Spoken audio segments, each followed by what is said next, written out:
अहम खबर शामिल करेंगे। पंजाब असम्बली की कानून साजी अब डिजिटल टैब पर की जाएगी। पंजाब असम्बली को 400 डिजिटल टैब मौसूल हो गए हैं। नवंबर में पंजाब असम्बली ऐवान में डिजिटल टैब नस्ब करने का अमल शुरू होगा। पंजाब असम्बली के हर रुकन की नशिस्त पर टैब नस्ब करने का अमल जल्द शुरू कर दिया जाएगा। पंजाब असम्बली के ऐवान में टैब लगने के बाद कागजी एजेंडे का खात्मा भी हो जाएगा। अरकान असम्बली बिजनेस अब बराह रास्त टैब स्क्रीन पर पढ़ेंगे और पेश करेंगे।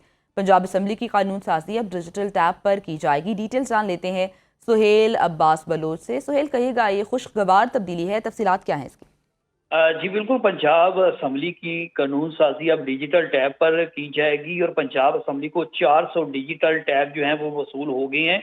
नवंबर में पंजाब असम्बली के ईवान में डिजिटल टैब नस्ब करने का जो अमल है वो शुरू हो जाएगा। पंजाब असम्बली के हर मेंबर की नशिस्त पर टैब नस्ब करने का अमल जल्द शुरू किया जाएगा। पंजाब असम्बली के ईवान में टैब लगने के बाद कागजी एजेंडा जो है वो खत्म हो जाएगा। अरकान असम्बली बिजनेस अब बराह रास्त टैब स्क्रीन पर पढ़ेंगे और पेश करेंगे, जबकि डिजिटल टैब से पंजाब असम्बली में कानून साजी के नए दौर का आगाज होगा। हुकूमत ने डिजिटल पार्लिमानी निज़ाम के लिए करोड़ों रुपए के मंसूबे की हतमी शक्ल जो है वो दे दी है। पंजाब असम्बली के ईवान में नवंबर में मुकम्मल तौर पर डिजिटल सिस्टम जो है वो लगाया जाएगा और डिजिटल एजेंडे के इस्तेमाल से पंजाब असम्बली को सालाना लाखों रुपए की बजट होगी, क्योंकि कागजी एजेंडा जो है वो खत्म कर दिया जाएगा और जितने भी अरकान हैं, मेंबर असम्बली हैं, उनके जितनी जो ईवान के अंदर वो जितना एजेंडा पेश किया जाएगा या अपनी बिजनेस पेश करेंगे वो ठीक है, डिजिटल। यानी कि लाखों रुपए की बचत भी होगी। बहुत शुक्रिया सुहेल तफसीलात के लिए।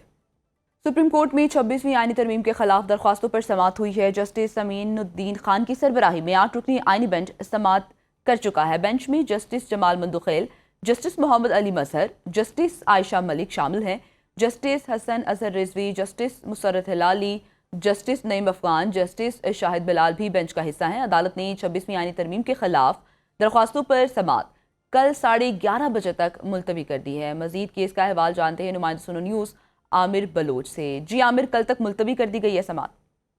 आज देखें, सुप्रीम कोर्ट जो आईनी बेंच है उसने जेर समाअत 26वीं आईनी तरमीम के खिलाफ जो दरखास्तें थी उनके ऊपर आज जो वकील हैं आबिद जुबैरी, उन्होंने दलाइल जारी रखे और जस्टिस जमाल मंदुखेल ने इस दौरान रिमार्क दिए कि कुछ वकला ने तो ये भी कहा है कि आर्टिकल 191 को साइड पर रखकर केस सुना जाए। समझ नहीं आता कि आइन किस आर्टिकल को साइड पर कैसे रखा जाए। जस्टिस आयशा मलिक ने इसके ऊपर कहा कि अदालती फैसले मौजूद हैं कि जो शिक चैलेंज हो उसे कैसे साइड पर रखा जाए। दौरान समाअत सुप्रीम कोर्ट बार के जो साबिक सदूर के वकील हैं आबिद जुबैरी, उन्होंने दलाइल जारी रखते हुए मुख्तलिफ अदालती फैसलों का हवाला दिया और मौक़िफ़ इख्तियार किया कि पार्टी जज पर एतराज़ नहीं कर सकती, मुकदमा सुनने ना सुनने का इख्तियार जज के पास है। आईनी तरमीम से पहले मौजूद जजेस पर मुश्तमिल फुल कोर्ट बनाया जाए। जस्टिस जमाल मंदुखेल ने रिमार्क दिए कि एक जानिब आप कहते हैं फुल कोर्ट बनाए, दूसरी तरफ कहते हैं सिर्फ 16 जज केस सुने। पहले अपनी इस्तदा तो वाज़े करें। जिसके ऊपर जस्टिस जमाल मंदुखेल ने यह भी रिमार्क दिया कि फुल कोर्ट की बात ना करें, कहीं सिर्फ वो जज जो तरमीम से पहले मौजूद थे। आबिद जुबैरी की जानिब से प्रैक्टिस एंड प्रोसीजर केस के फैसले का हवाला भी दिया गया और उन्होंने ये भी कहा कि जो मौजूदा 8 रुकनी बेंच है वो हमें अपील का हक उसके हवाले से नहीं मिलेगा, क्योंकि आईनी बेंच के लिए नामजद जज की तादाद 15 है, जबकि अपील पर समाअत के लिए कम से कम 9 मजीद जजेस दरकार है। जस्टिस आयशा मलिक ने दौरान समाअत रिमार्क दिए कि अपील का हक देना या नहीं ये आप जुडिशल कमीशन के हाथ में आ गया है। जुडिशल कमीशन चाहे तो इजाफी जजेस नामजद करके अपील का हक दे सकता है। जुडिशल कमीशन की मर्जी ना हुई तो अपील का हक जो छीना भी जा सकता है। इसके साथ साथ जस्टिस आयशा मलिक ने यह भी रिमार्क दिए कि यह सीधा सीधा अदलिया की आज़ादी का मामला है और जस्टिस जमाल मंदुखेल ने रिमार्क दिए कि अपील का हक तो 16 रुकनी बेंच पर भी नहीं होगा। वकील आबिद जुबैरी ने मौक़िफ़ अपनाया कि सुप्रीम कोर्ट करार दे चुकी है कि इज्तिमाई दानिश पर मुबनी फैसला हो तो अपील का हक लाजमी है। जिसके ऊपर जस्टिस जमाल मंदुखेल ने रिमार्क दिए कि कुछ वकला तो ये भी कह रहे हैं कि आर्टिकल 191 को साइड पर रखकर केस सुना जाए। और इसके साथ साथ जस्टिस आयशा मलिक ने रिमार्क्स इस दौरान दिए थे कि जो शेख चैलेंज हो उसे केस साइड पर रख उसको कैसे साइड पर रखा जाता है, इसके हवाले से जजमेंट मौजूद है। जैसे जमाल मंदुखेल ने रिमार्क किया कि ये जवाब आबिद जुबैरी साहब को देने दे।